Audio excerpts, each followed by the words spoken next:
So today I'm speaking with journalist Sharmine Narwani.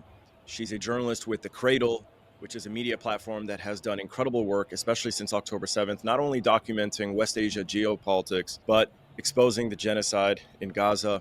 A lot of my videos have been possible because of the excellent work done by the Cradle. Sharmine studied journalism at Columbia University, Oxford University, so she's kind of a genius, and it's a privilege and an honor for me to speak with her today. She and I briefly met in Tehran a month ago at the Sobh International Media Festival, and I wanted to speak with her today in order to discuss the Iran war. So, Sharmine, thank you so much for being here. It's my absolute pleasure. And it was great meeting you in Tehran because I've been following your work since October 7th. You know, you suddenly popped onto the global scene, and we think you're doing a terrific job. If you ever decide to move to the region, the Cradle would hire you instant. Well, thank you so much. Don't make me blush on screen, please. But yeah, really appreciative. And I also enjoyed meeting you and the other brilliant journalists from the Cradle who Yeah. are doing such an excellent job. So, Sharmina, I wanted to ask you, what were your thoughts when Israel attacked Iran last week? You know, when we were in Iran and we were talking to various officials, I was like, I almost want this war to be done with. And they were like, "Oh, don't say that, don't say that. That's a horrible, like, non-blessing." But I feel like it's the sort of slow bloodletting that we tolerate in this region that's made life so hard for us and has incrementally chipped away at our economy, our political systems, um, our our global image, our industry. I and the powers we're contending with are much bigger and much wealthier than we are, and they throw lots and lots of resources, billions and billions of dollars of resources, to slowly fray at the fabric of our society. So I haven't, since 2013, when Obama talked about launching missiles against Syria for absolute bullshit, chemical weapons charges. I thought it would almost be easier than the slow bloodletting. So I'm not surprised on one hand because we have Netanyahu in power in Israel. And we really are coming to the end of times for the unipolar world. And it was always a calculation that when the powers of the last century declined and declined in an obvious way, that they would perhaps let loose absolute chaos and madness in order to stay relevant, in order to shrink others so they didn't shrink, so they would still remain on top. And yeah, I mean, the crazy guy did it, and he did it a day after the IAEA board of directors passed a resolution accusing Iran of non-compliance with their nuclear obligations under the Non-Proliferation Treaty. And now it's so funny. They just, you have always gotten away with things like this. And in this case, Iran is looking to file an international lawsuit against Rafael Grossi, the Director General of the IAEA, because what he did with this very, very politicized vote, which was basically voted or passed because of Western countries, he took information from the early 2000s, um, I think 2003, when there were apparently indications that Iran was not looking to produce a nuclear weapon, but had been looking at the option. And he stuck it in a report in 2025. So he's backtracked very quickly and said, there's no basis for this. I didn't start the war. The fact that he's reacted to the Iran's threat of a lawsuit is kind of extraordinary in and of itself. The head of the Atomic Energy Organization of Iran, I don't think you were with us on that day, but we actually went to a couple of the foreign journalists, the international journalists, went to see the Tehran nuclear facility, and we got to meet the deputy head of Iran's atomic energy organization, and get to have lunch with him and spend some time lobbing questions at him.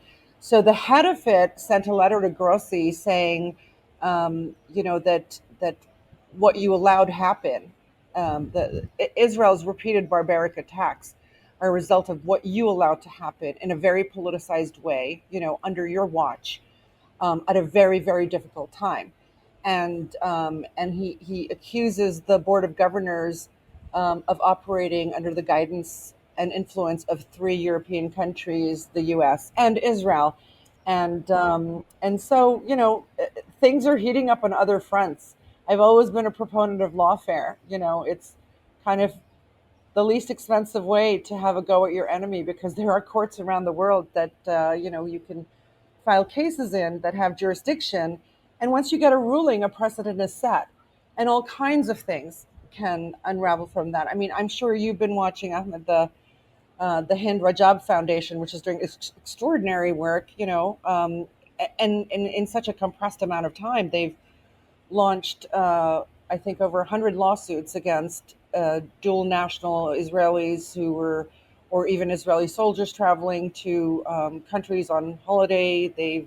Um, I think once one of these are won in a European jurisdiction is where I favor them happening.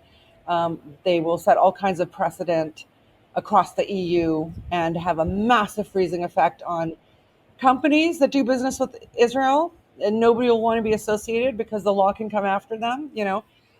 So yeah, there's a lot happening here. It's not just Israel's attack on Iran, but that is substantial. It has shaken up everybody in this region and outside, and everyone's calling each other to discuss these things with very, very different.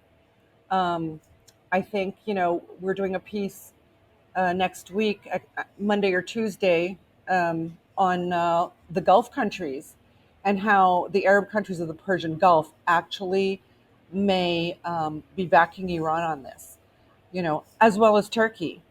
They might want Iran to be weakened, but they would be very, very anxious about a victorious Israel, one under this leadership, under this regime, that is clearly intent on massive territorial gains to create the strategic depth that they so clearly lack. Because look at what's happening. This is a nuclear powered state that has, um, the backing of all of NATO, right, and all of the Western world, at a critical time in our human history.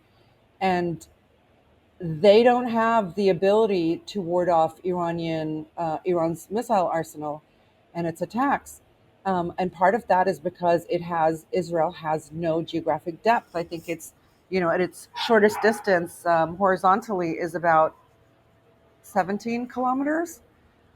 So yeah. So if Israel comes out of this winning, they're going after territory in Lebanon. They've already established in Syria, but even during this war, they've invaded Syria's depth even further. Of course, they're going to go for Jordan, and they're going to wreak havoc in Iraq, and of course, follow up on their big Kurdish project. So this is a very interesting story that you guys are working on, because I want to believe what you're saying. I'm not saying Mm, that it's incorrect.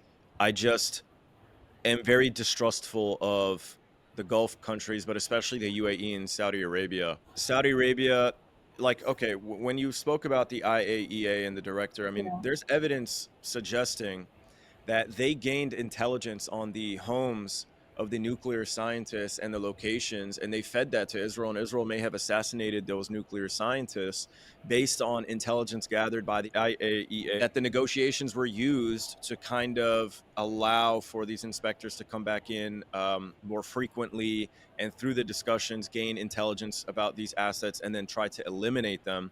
And Trump has Mm, admitted that it was all just a ruse. And so why not extend this theory that Saudi Arabia, the defense minister, is going to Iran and also playing a ruse, telling them, "Hey, like we seek no conflict with you," and then that prevents Iran from using the only real deterrent that I think they have left, because they don't have a nuclear weapon, a deterrent not against Israel but the United States. If the United States should attack them, the only deterrent they really have is blocking the Strait of Hormuz and attacking the oil facilities. But because they believe that Saudi Arabia is telling them, hey, we don't want any problems with you, they're reluctant to engage in that action. So I don't know what's happening behind the scenes. Yeah. Obviously, Irani decision makers know their situation best, but I'm just reluctant to believe this narrative. So, without leaking the story, can you give us a little more information about why you think this might be the case? Like I said, I think the Arab states would lose the Levant because Israel will go for occupations. It will occupy territory, and it will make the argument that we need this territory to protect us from what just happened to us. I mean, that's what their their narrative has been from day one of the state. Right? We need further depth. We need further depth. And then in this case, how much depth?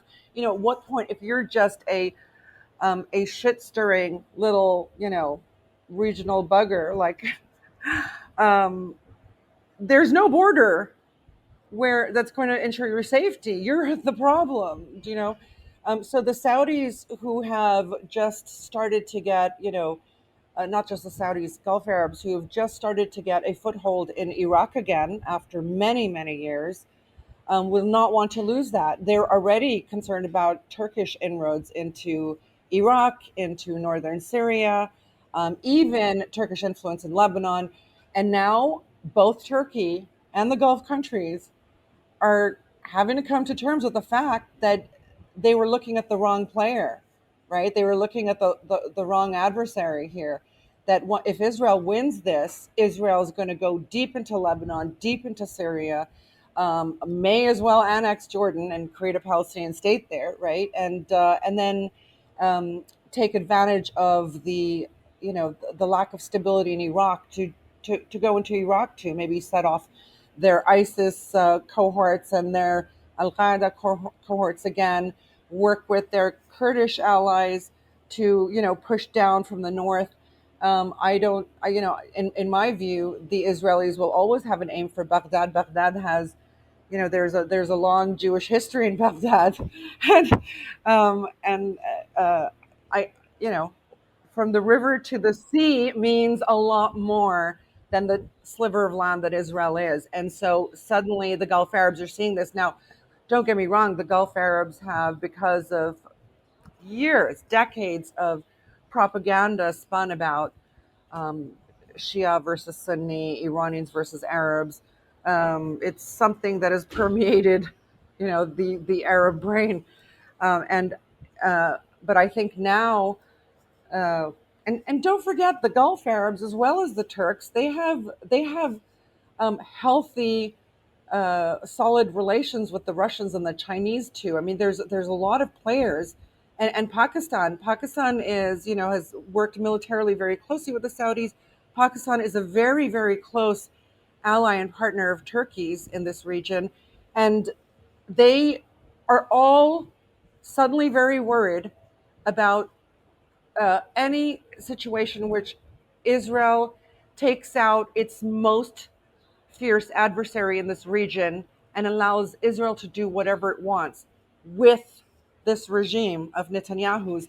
So there's with every crisis there's a lot of recalculations and recalibrations that happen is all I'm saying. But now we are definitely going to see this from the Arab states.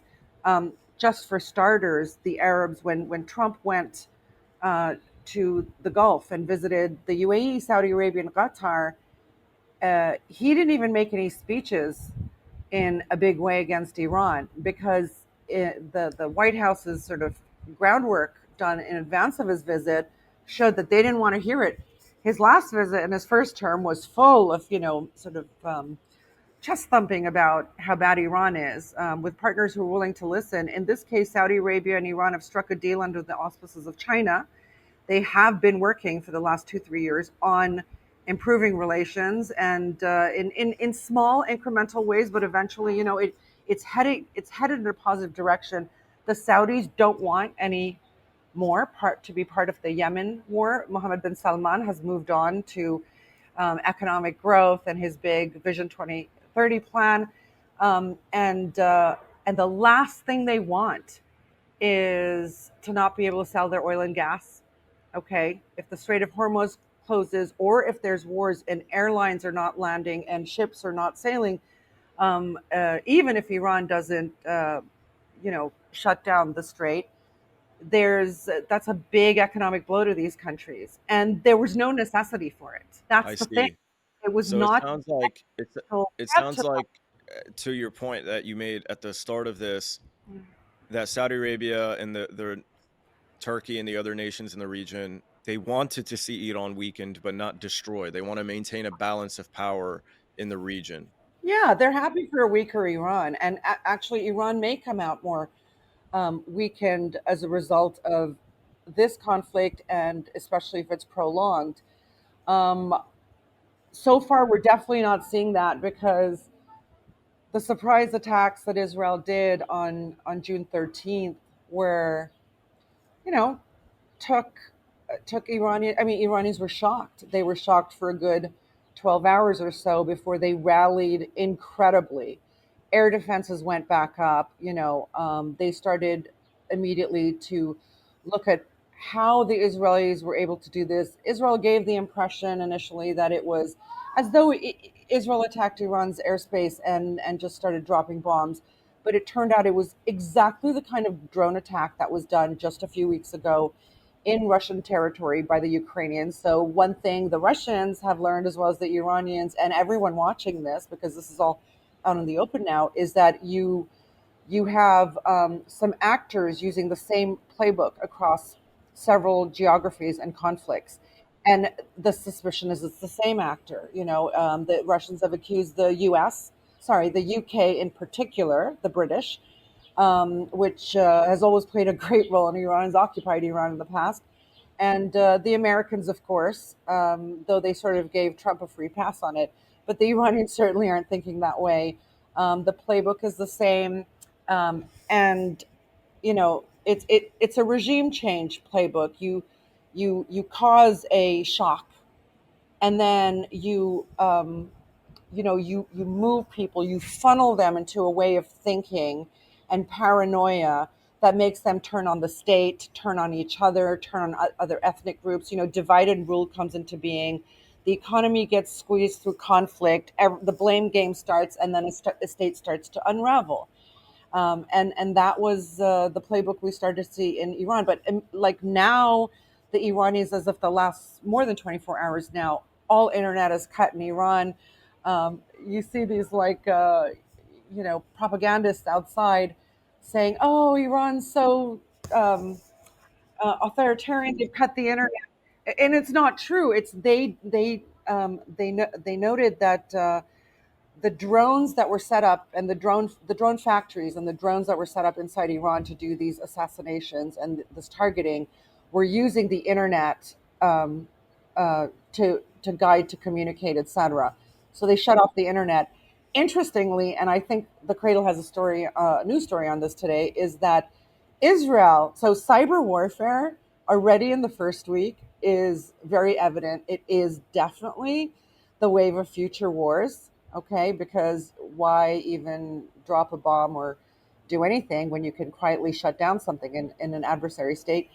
The Israelis have now announced to their public that they should deactivate their CCTV cameras, their private CCTV cameras, and change their passwords because Iran, they claim, is using Israeli street cameras, security cameras to basically gauge the success of their missile strikes and learn other things, right? And maybe even ultimately down the line, we'll see maybe these cameras have taken pictures of and videos of the kind of destruction that's gone on in Israel that Israel doesn't want us to see because there's been huge censorship there.